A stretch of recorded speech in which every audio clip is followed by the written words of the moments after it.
Mesdames et messieurs, bonjour, bonsoir. Je suis PF pour LTLT Lakers tout le temps, la chaîne francophone des Lakers. Belle victoire des Los Angeles Lakers hier sur le terrain de Memphis. L'équipe des Grizzlies qui est 5e de la conférence Ouest et c'est donc potentiellement un match-up du premier tour des playoffs. On a appris tellement de choses hier soir. Beaucoup de détails. Aujourd'hui est un jour important puisque les Lakers ont fait des ajustements majeurs et ont tiré profit de ces ajustements. Nous allons en parler. Lakers tout le temps, c'est tout de suite. Step 1, wake up early, gonna rise with the sun. Step 2, get some good, some food in you. Step 3, think real hard about what you wanna be. Step 4, everybody just do your thing. Wake up, today's gonna be a good day. Wake up, today's gonna be a...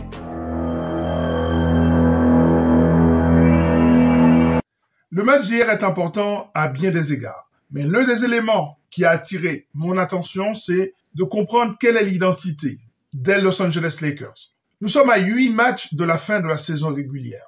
Il est vrai qu'il y a eu pas mal de changements au cours de la saison, mais j'ai toujours pas la réponse. Quelle est l'identité de l'équipe des Lakers? Je m'explique. Est-ce que c'est une équipe défensive? On sait que ça a mal commencé au niveau défensif malgré la présence d'Anthony Davis et de Max Christie. Ensuite, cette équipe a été meilleure à partir du moment où on a changé d'année calendrier.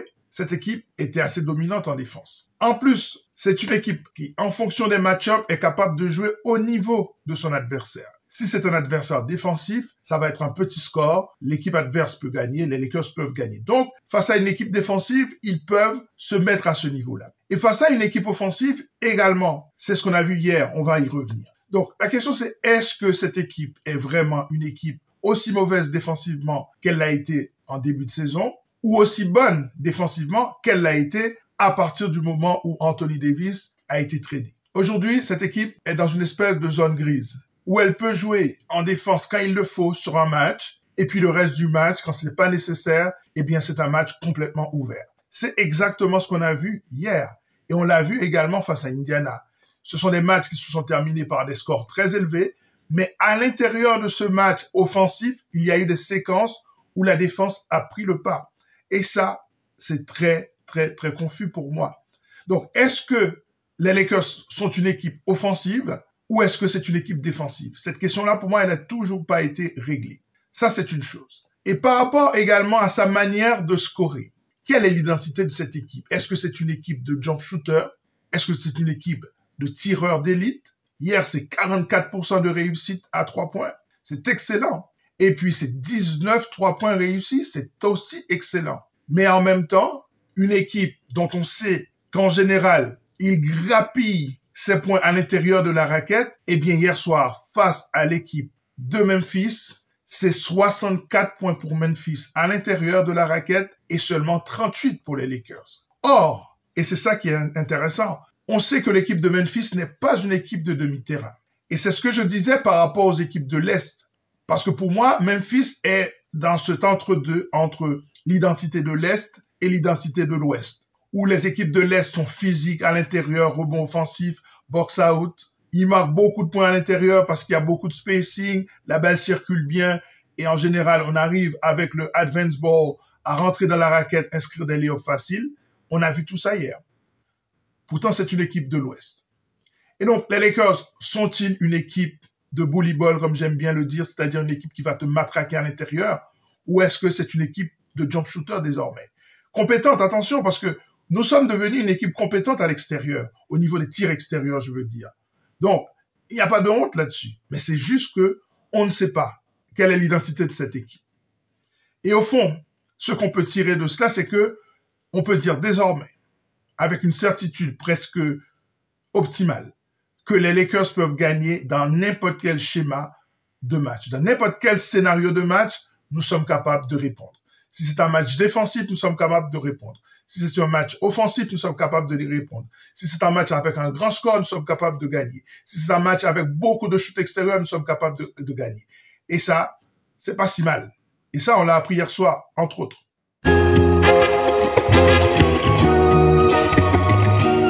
On a également appris la recette. Il y a une recette pour gagner au plus haut niveau. La recette pour gagner au plus haut niveau, c'est d'avoir les superstars qui répondent présent et d'avoir au moins 2 à 3 joueurs de rôle qui jouent leur rôle à la perfection. Et ce rôle, ça peut être juste un rôle de rebondeur. Ça peut être juste un rôle de poseur d'écran. Ça peut être juste un rôle d'un pivot qui fait le dribble end-off ou qui fait les pin-down pour que les shooters puissent se libérer. Ça peut être des écrans Gortat, des Gortat screen. Ça peut être des joueurs qui sont des teignes en défense. Ça peut être juste des joueurs qui vont aller chercher des rebonds offensifs. Et ce qui est intéressant hier, c'est qu'on a vu que le Big Three a été exceptionnel, on va en parler. Mais à côté de ça, ils étaient 3 autres joueurs à plus de 10 points. Sans compter Jared Vanderbilt qui a fait son travail au niveau défensif et au niveau du rebond offensif. Et donc cette recette-là, entre la constance, la régularité, le sens de l'exécution à la fin des matchs des joueurs majeurs, plus les winning plays des role players, eh bien ça, pour moi, c'est la recette du succès. Parce que hier soir, Gabe Vincent, c'est 15 points. Il a été exceptionnel en première mi-temps, au moment où les Lakers avaient besoin de lancer un message rapide à cette équipe de Memphis. Pour rappel, c'est une équipe qui vient de limoger Jenkins, qui est leur coach depuis plusieurs années. Ils ont un jeune coach qui a envie de faire ses preuves, qui a de ses idées. Et surtout, dans ce cas de figure-là, les joueurs ont tendance à avoir beaucoup d'énergie au début pour lancer un message, pour montrer à leur nouveau coach, voilà, nous sommes prêts à nous battre. Nous sommes contents de ce qui s'est passé, donc nous allons travailler. Et les velléités ont été complètement coupées dès le début. Et ça, c'est grâce à un homme, grâce à Gabe Vincent, qui d'ailleurs n'a pas fait grand-chose offensivement en deuxième mi-temps. Tout le dégât a été fait en première mi-temps. Heureusement, parce qu'à la fin, Memphis revient dans le match et c'était dangereux. À côté de Gabe Vincent, on a un bon match de Finney Smith et un bon match d'Hachimura. Ces 2 mecs-là ont été précieux à des moments clés pour mettre des gros shoots. Et ça, c'est la recette gagnante pour les bonnes équipes, voire les équipes élites de la NBA. Le Big Three des Lakers a été exceptionnel hier soir. À eux 3, ils ont inscrit 85 points. Et c'est important de le dire comme ça, puisqu'au fond, quand vous regardez la performance du Big Three de Memphis, eh bien, eux, ils sont arrivés à 75 points. Donc, une différence de 10 points. Et c'est ça. Quand vous êtes sur le terrain de l'adversaire, il est important que ce rapport entre les superstars, entre la production des superstars, soit à la faveur de l'équipe qui veut gagner à l'extérieur. Parce qu'à l'intérieur, parce que dans un match qui se joue sur le terrain de l'autre, les role players ont tendance à être meilleurs dans l'équipe qui reçoit que dans l'équipe qui est en visite. Et donc, on a vu ce Big Three inscrire 85 points. Ce qui est intéressant, c'est que les 3 ont eu plus de 8 passes décisives. Les 3 ont eu plus de 6 rebonds chacun. Donc, c'est une production énorme. Et alors, ce qui est exceptionnel, c'est que à eux 3, ils n'ont raté que 2 lancers francs. LeBron James a raté un petit lancer franc et Luka a raté un petit lancer franc. Là où Austin Reeves a été parfait au lancer franc à 11 lancers francs sur 11 réussis. Le Big Three hier soir a fait des dégâts considérables.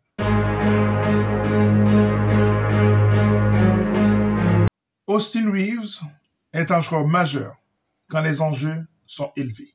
Je l'ai déjà dit plusieurs fois sur cette chaîne. Austin Reeves est un joueur majeur quand les enjeux sont élevés.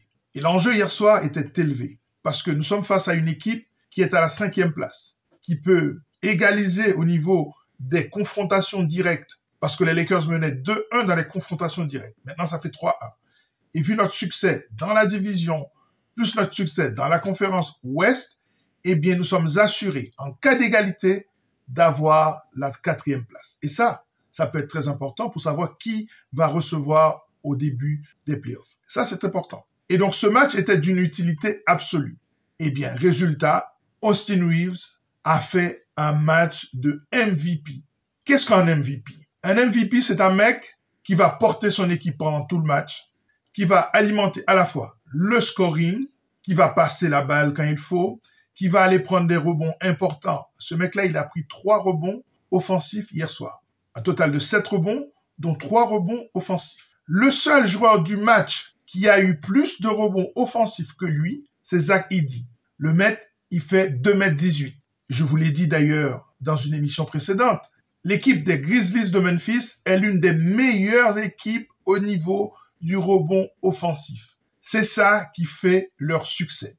L'autre équipe, c'est Houston. On en parlera un peu plus tard. Et donc, l'un des plus petits sur le terrain.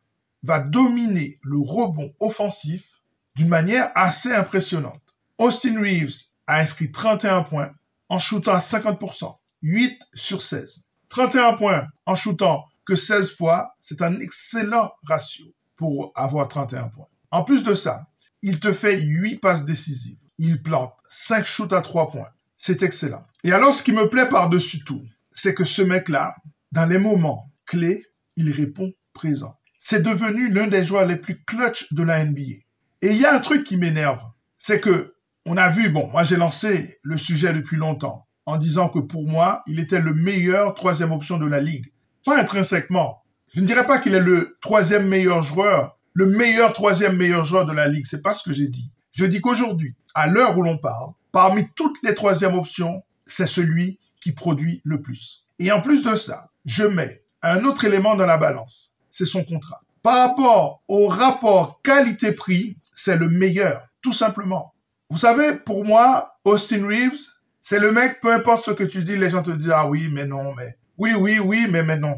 Et dire qu'Austin Reeves est la troisième meilleure option de toute la ligue, les gens, ils montent et puis après ils descendent en disant « Ben non. » C'est comme si on ne pouvait pas l'admettre. Oh, le mec, qu'est-ce qu'il fait? 31 points hier dans un match hyper important sur le terrain de l'adversaire. Il est face à Ja Morant. Il fait une interception en plus, j'ai oublié de le dire. Le mec, il est dans tous les bons coups. Et en plus, et c'est ça qui pour moi le met au-dessus de tous les autres, c'est que ce mec, il était question qu'il ne joue pas ce match. J'ai regardé le rapport de la NBA au cours de la journée d'hier et il était question qu'il ne joue pas par rapport à cette cheville, cette entorse qu'il a eue lors du match face à Chicago. Rappelez-vous, on en avait parlé.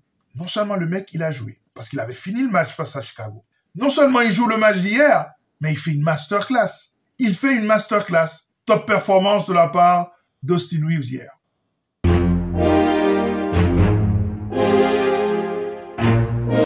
Et alors, une chose importante, c'est de savoir qu'avant le match, J.J. Redick s'est réuni avec Austin Reeves, LeBron James et Luka Doncic. Les 4 hommes se sont réunis pour réfléchir sur la manière d'optimiser leur présence sur le terrain à 3, rendre les choses compliquées pour les défenses adverses. Pour cela, il faut qu'il y ait de la communication. Dans le basket, la communication, pour moi, c'est 50% de la clé du succès. Et J.J. Redick a expliqué clairement qu'il a mis au défi ces 3 joueurs d'être différents sur le terrain, surtout quand ils n'ont pas la balle en main.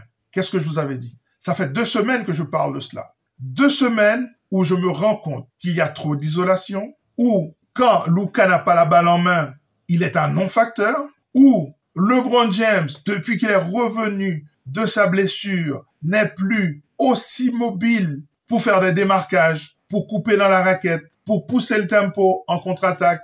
Et puis, le fait d'avoir la balle entre les mains d'Austin Reeves lors du dernier match, alors que les 2 autres autour ne bougent pas, ça a été un handicap majeur pour les Lakers. Et ces 3 hommes, réunis avec leur coach, ont réfléchi sur ce problème précisément.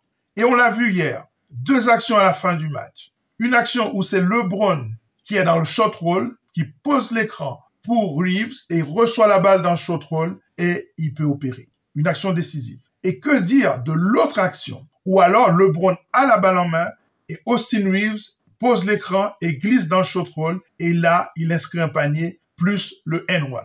Ça, pour moi, a scellé la victoire. Ça, plus le rebond offensif clé qu'Austin Reeves a pris où il a généré une faute et il a mis, bien sûr, les 2 lancers francs. Et on a vu également Luka Doncic beaucoup plus disponible quand il n'a pas la balle en main. Les 3 hommes se sont réunis avec leur coach et ils ont réfléchi précisément sur ce problème. Un problème que j'ai pointé sur cette chaîne depuis au moins 3 semaines. Il était temps. Ça veut dire que cette équipe est en train de progresser encore aujourd'hui. Magnifique.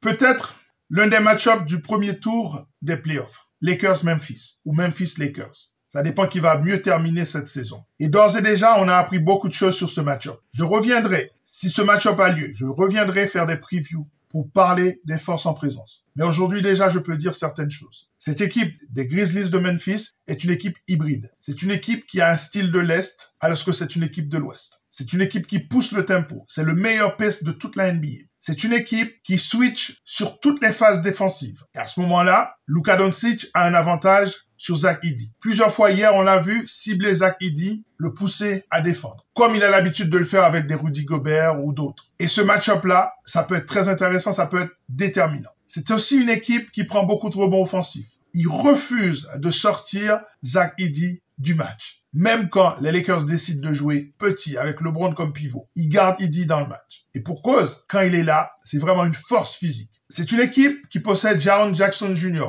l'un des meilleurs défenseurs de la ligue, ancien meilleur défenseur de la NBA. Mais c'est aussi un mec qui commet beaucoup de fautes. Donc, il faut l'attaquer. Et ce qui est intéressant hier, c'est de voir qu'il a commis très rapidement 3 fautes. Il était un facteur négligeable. En deuxième mi-temps, il est revenu en force. C'est grâce à lui que son équipe est revenue dans le match. Et enfin, c'est une équipe qui possède Ja Morant. Et Ja Morant, c'est une version légère de Giannis Antetokounmpo. On a déjà parlé de ce profil sur cette chaîne. De Zion Williamson, on a déjà parlé de ce profil sur cette chaîne. C'est-à-dire ce sont des mecs qui vont driver. Et qui vont driver avec beaucoup de qualité athlétique, beaucoup de vitesse. Donc, il faut absolument ralentir ces mecs-là. Et ce que les Lakers ont fait hier a été admirable défensivement. Plusieurs mecs, petits murs devant lui et des gens qui sont prêts à venir en aide. Ça a été un cauchemar pour lui. Il a fait un bon match. C'était son premier match depuis très longtemps. Il a eu beaucoup de problèmes face à la défense des Lakers. Et c'est pour ça que je vous dis que même à l'intérieur d'un match offensif, il y a eu des séquences défensives qui ont été déterminantes. Ces petits murs, peu importe qui est face à lui, il n'y a pas de question de point of attack spécifique. On va pas mettre un chien de garde sur lui. On va mettre n'importe qui. On va switcher un maximum. Mais peu importe celui qui est devant lui, à côté, il faut qu'il y ait quelqu'un qui vienne aider.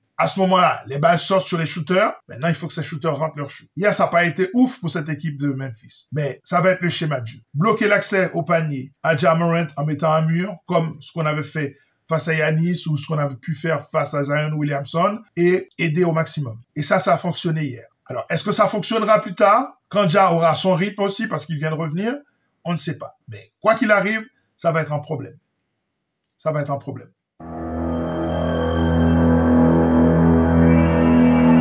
La suite se passe à domicile, au Crypto.com Arena, puisque les Lakers vont recevoir l'équipe de Houston. Une équipe qui a le vent en poupe, une équipe qui fonctionne bien, une équipe dangereuse. Houston est installé confortablement à la 2e place. Il va falloir aller les déloger. Pour cela, il faut qu'ils perdent 3 matchs et que les Lakers gagnent 3 matchs de suite. Ça va pas être facile. Eh bien, ça commence tout de suite à domicile. Il faut d'abord régler ce problème, créer un sentiment de supériorité par rapport à cette équipe qui, pour rappel, nous a battus 2 fois déjà au cours de la saison. Donc, ce serait la première victoire des Los Angeles Lakers. Et c'est pour ça que ce match est important. Il faut absolument réduire l'influence de la taille de cette équipe sur le front court. C'est une équipe qui est excellente sur le rebond offensif. C'est une équipe avec un excellent pace et c'est une équipe très jeune qui joue en défense. Donc, vous savez que les Lakers ont du mal face à des équipes dynamiques, athlétiques, jeunes, qui ont de l'énergie. Eh bien, ça, en soi, c'est un défi. Voilà, ça est terminé pour cette émission consacrée à cette belle victoire des Los Angeles Lakers. Une victoire utile, tactique, une victoire qui va jouer son rôle dans la suite des événements. Le prochain match, c'est face à Houston. Houston, c'est une équipe qui joue bien désormais depuis le retour de Fred VanVleet. C'est une équipe qui pose ses propres défis. Il va falloir répondre à ces défis. Et l'un de ces défis, ce sont les rebonds offensifs. Un autre défi, c'est la rapidité de cette équipe et sa jeunesse. Et enfin, une équipe avec beaucoup de taille sur le front court. Donc, il va falloir tester un certain nombre de choses et ce sera tout à fait pertinent. Prenez soin de vous. À très bientôt. Ciao.